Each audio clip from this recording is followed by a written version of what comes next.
আমরা আজকের মূলদ সংখ্যা নিয়ে আলোচনা করব। দেখো, কয়েকটা শর্টকাট নিয়ম জানলে আমরা মূলদ সংখ্যা নির্ণয় করতে পারি। আমাদের নবম দশম শ্রেণীর প্রথম অধ্যায়ে বাস্তব সংখ্যায় মূলদ সংখ্যা আছে 2.1। দেখো, মূলদ সংখ্যা নির্ণয় করতে হলে আমাদের এই কয়টা কৌশল অবলম্বন করতে হবে। যেমন প্রথমটা হচ্ছে রুটের ভিতরে যদি পূর্ণবর্গ সংখ্যা থাকে, পূর্ণ সংখ্যা না কিন্তু পূর্ণবর্গ সংখ্যা থাকে তাহলে মূলদ, আর যদি পূর্ণবর্গ না থাকে তাহলে অমূলদ। সেকেন্ড অপশন, যদি কোনো সংখ্যার উপর পৌনঃপুনিক থাকে, দেখো ভালো করে বুঝো, যদি কোনো সংখ্যার উপর পৌনঃপুনিক থাকে তাহলে ওই সংখ্যাটা মূলদ।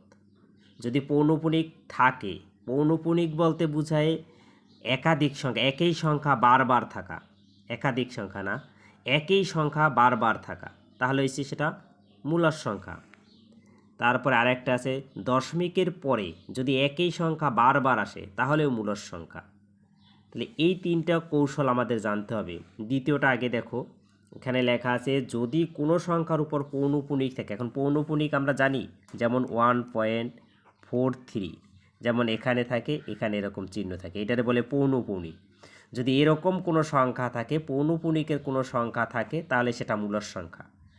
আর শেষেরটায় আছে দশমিকের পরে যদি একই সংখ্যা বারবার আসে তাহলেও মূলদ সংখ্যা। কীরকম হতে পারে, যে 1.345, আবার 345, 345, যদি দশমিকের পরে একই সংখ্যা বারবার আসে তাহলেও মূলদ সংখ্যা।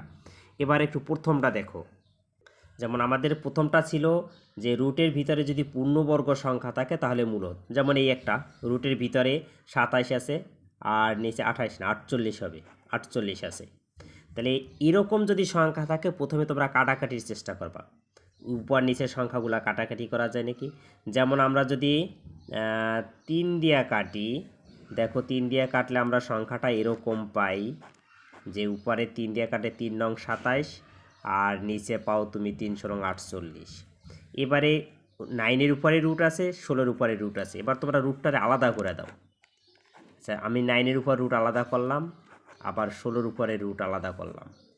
দেখো, এবার 9-এর উপরে রুট যদি ক্যালকুলেশন করো, 9-এর যদি রুট করো তাহলে কত আসে তোমার 3, আর 16-এ যদি রুট করো তাহলে আসে কত 4। তাহলে দেখো এটা মূলদ সংখ্যা। আমরা বলছিলাম যে রুটের ভিতরে যদি পূর্ণবর্গ সংখ্যা থাকে তাহলে মূলদ সংখ্যা, তাহলে এটা মূলদ সংখ্যা অবশ্যই। আর দুইটা বলছিলাম যে যদি কোনো সংখ্যার উপর পৌনঃপুনিক থাকে, এটা বুঝছো, পৌনঃপুনিক থাকলে মূলদ সংখ্যা। আর একটা বলছিলাম দশমিকের পরে যদি একই সংখ্যা বারবার আসে তাহলেও মূলদ সংখ্যা। আর একটা আছে, আর একটা হলো ধরে নাও তোমার একটা সংখ্যা বর্গমূলের ভিতরে থাকতে পারে 8, এখানে থাকতে পারে ঘনমূল। যদি এইভাবে থাকে তাহলে তুমি এই বর্গমূলের ভিতরের সংখ্যাটা, ঘনমূলের ভিতরের সংখ্যাটা এমনভাবে ভাঙাবা যাতে এখানে যে পাওয়ারটা থাকবে এখানেও যেন ওই সেম পাওয়ার থাকে। তাহলে আমরা 2-এর পাওয়ার 3 দিতে পারি, 2-এর পাওয়ার 3, আর এখানে আছে 3। আমরা জানি এই 3 আর এইটা কাটা যায়, তাহলে থাকে কত 2 থাকে। তাহলে এটাও তোমার মূলদ সংখ্যা। তাহলে আমরা 4টা পাইলাম। প্রথমটা পাইলাম যদি রুটের ভিতরে যদি পূর্ণবর্গ সংখ্যা হয় তাহলে সেটা মূলদ সংখ্যা, পূর্ণবর্গ না হলে অমূলদ। দ্বিতীয়টা পাইলাম যদি কোনো সংখ্যার উপর যদি পৌনঃপুনিক থাকে তাহলে মূলদ সংখ্যা। আর একটা পাইলাম আমরা দশমিকের পরে একই সংখ্যা যদি বারবার আসে তাহলে মূলদ সংখ্যা। আর একটা পাইলাম যদি ঘনমূলে এই ধরনের থাকে তাহলেও মূলদ সংখ্যা। থ্যাঙ্কস।